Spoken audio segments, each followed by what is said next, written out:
Jadi berwani ya. Oke, ada semua ya. Ada yang sakit ya teman-teman ya. Alhamdulillah. Jadi sebelumnya teman-teman apakah sudah tahu atau sudah pernah mendengar tentang kata riak? Bukan riak yang itu loh ya, itu namanya dahak.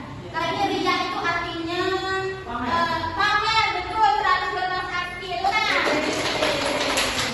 Nah, jadi pamer itu hal yang sering kita jumpai di kehidupan dunia ini ya. Kita seringkali menjumpai orang yang pamer atau bahkan mungkin kita tidak sadar kalau kita itu pamer. Nah, pada hari ini kita akan mempelajari tentang apa itu riak atau pamer itu dan bagaimana cara kita untuk mencegah hal tersebut. Jadi tujuannya kita belajar pada hari ini yaitu agar kita terhindar dari sifat apa tadi? Jadi sifatnya itu termasuk sifat terpuji atau tercela, teman-teman. Oke. Lanjut ya, kita bahas sifat riak ini.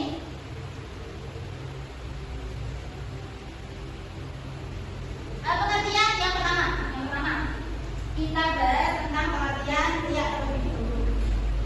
Riak merupakan secara bahasa berarti memperlihatkan atau memamerkan. Nah, entah itu yang dipamerkan itu bisa jadi sesuatu yang dimiliki seperti entah itu kecerdasannya, entah itu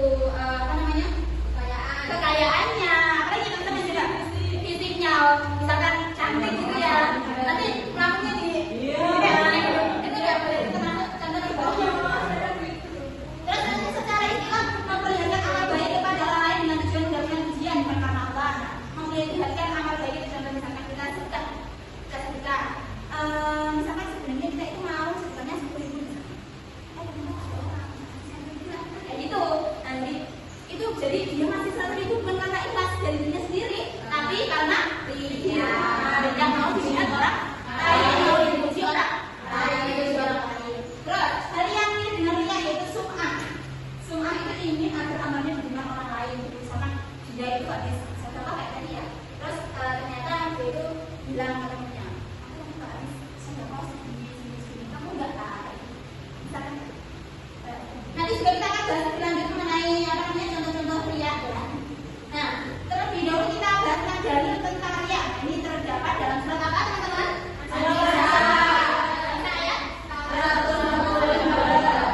Oke, saya bacakan ya. Bismillahirrahmanirrahim. Wa idza qamu ila sholati qamu kusala yura'una an-nasa wa la yadhkuruna Allaha illa qalila. Oke, lanjut. Di dalam hadis juga disebutkan, coba ini saya pengen kalian yang baca ya. Coba saya tunjuk Mbak Umu. Kamu dibaca hadisnya.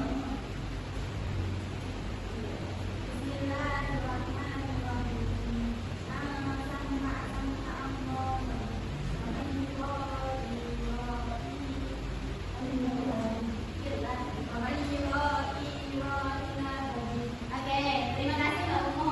Jadi artinya barang siapa berbuat baik karena ini didengar atau sum'ah, Allah akan mendengarkan kejelekannya. Barang siapa berbuat baik karena ini dilihat oleh dia, Allah akan mendengarkan kejelekannya pula.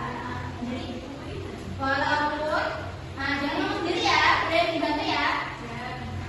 Jadi supaya kita bisa memahami pelajaran ini dengan maksimal, saya mohon kalian memperhatikan saja dengan baik dan seksama. Selanjutnya kita bahas tentang macam-macam riya. Riya itu ada berapa ya teman-teman? Ada dua, yang pertama yaitu riya jari, ya kopi.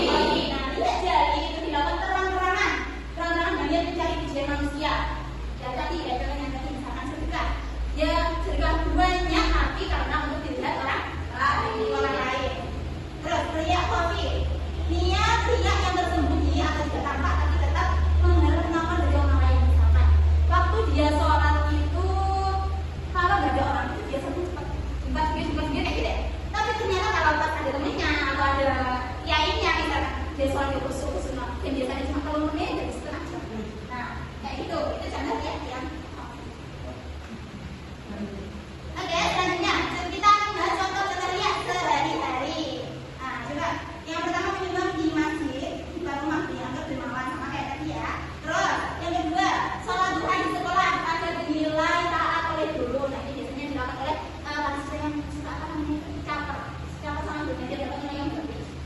Mungkin itu ya, saya dengan makan yang capek itu ya. Oh, mas kan yang itu semoga tapi kedepannya kalau Mama itu salah doanya kita hati-hati nggak siapa sama dunia ya. Semoga ayo tentunya dijalankan namanya ya. Terus yang ketiga punya ayah anak yatim agar masuk TV dan dikenal. Dia ingin artis lewat antara anak yatim. Banyak bu, ya. Biasanya di TikTok gitu ya. Ya, benar. Terus enggak beribadah sendirian tapi semangat saat dilihat orang, sama seperti yang saya jelaskan tadi ya.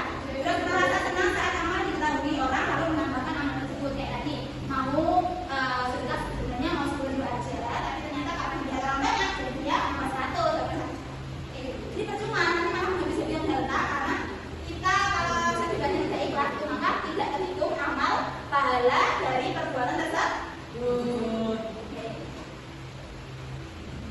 Nah, ini akibat negatif dari dia atau dampak buruk dari sifat riya. Nah, yang pertama, amal tidak diterima Allah. Nah, seperti yang sudah saya jelaskan tadi, percuma kita menyumbang banyak sekali uang, akan tetapi niatnya bukan karena Allah. Nah, itu maka itu kita sama Allah percuma aja lagi kayak gitu. Wahnya juga kayak gitu.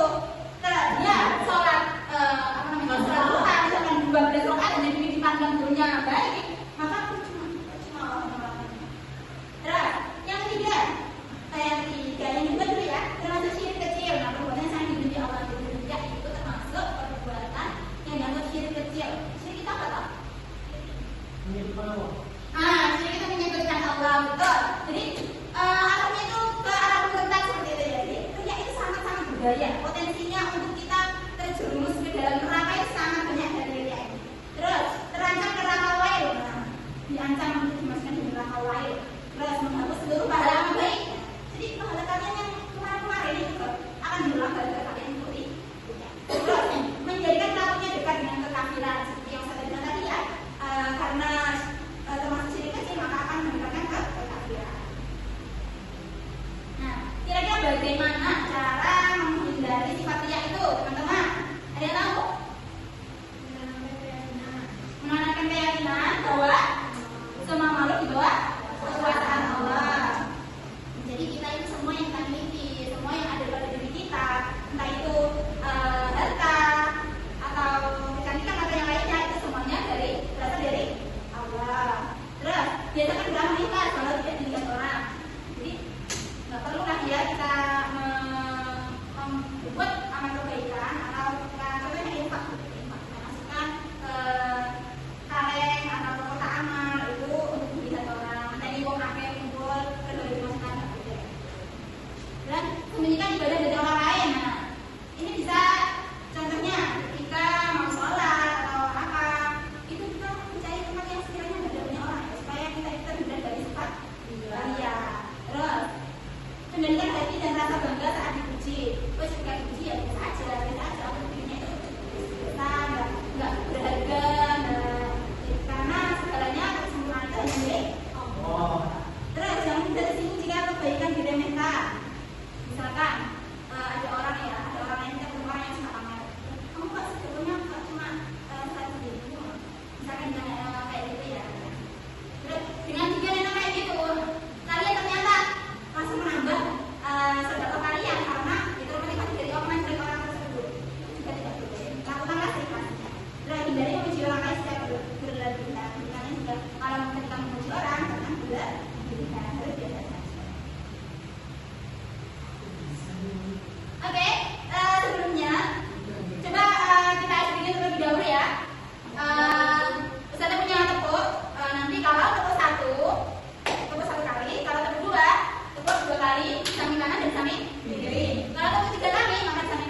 Oke, ada semua. Sudah selesai nomor 1 nomor 2? Sudah. Nanti ya, yang nomor 1 sama nomor 2. Teman-teman lain silakan ya. Teman-teman, saya akan mempresentasikan gambar yang ini. Nah, gambar ini karyanya terletak di mana? Jadi di sini ada 3 orang. Yang mana satu ini yang sholat dan yang belakangnya itu melihat sholatnya orang ini. Nah, karyanya di mana? Orang ini itu senyum sinis. Nah, dia itu tahu sedang diawasi oleh orang di belakangnya. Maka dari itu, iya, naiklah pertaliannya. Jadi lihatnya itu dia sholatnya enggak karena Allah, tapi karena dilihat orang lain. Makanya ketika dia melakukan sholat tajam akhir atau awal, dia senyum sinis. Nah, betul ya, teman-teman. Oke, itu dari nomor 1 lah. Oke, dan dari nomor 2 akan kita lagi. Oke, baik. Saya keluarkan dari nomor 2 yang mempresentasikan gambar. Nah, gambar ini menunjukkan bahwa si pencuri ini sedang berinfak, tapi dilihat sama teman-temannya, jadi dia pemberinya lebih banyak gitu ya. Dia lihat, tidak ikhlas, dia berinfak karena melihat orang, tetapi tidak karena Allah. Itu ya, teman-teman. Oke, sudah selesai. Nomor 2 kan? Oke, teman-teman. Pembelajaran kita sudah kita bahas semua ya. Atau ada yang bertanya, mungkin ada yang menanyakan? Oke. Nah, jadi riya itu adalah penyakit hati yang sangat berbahaya. Ini mendekati syirik itu tadi ya. Terus amal yang dicampur riya itu akan menjadi sia-sia, tidak mendapatkan apa-apa pahala. Terus jadi mari kita semuanya, termasuk tadi juga bukan hanya kalian, terus ada juga masih belajar untuk menjauhi sifat riya. Jadi mari kita sadar karena ada amal kita diterima oleh Allah. Gimana belajar pada pagi hari ini? Menyenangkan? Semuanya dipahami? Alhamdulillah. Selanjutnya kita tutup pembelajaran kita pada pagi hari ini dengan bacaan doa asri bersama-sama. Doa Bismillahirrahmanirrahim. Wa innal insana lafi khusrin illa alladziina aamanu wa 'amilus shalihati wa tawassaw bil haqqi wa tawassaw bis sabr. Terima kasih sudah bersemangat. Jangan lupa dipelajari untuk materi kita yang selanjutnya, yaitu tentang nifaq, yaitu sifat tercela, nifaq.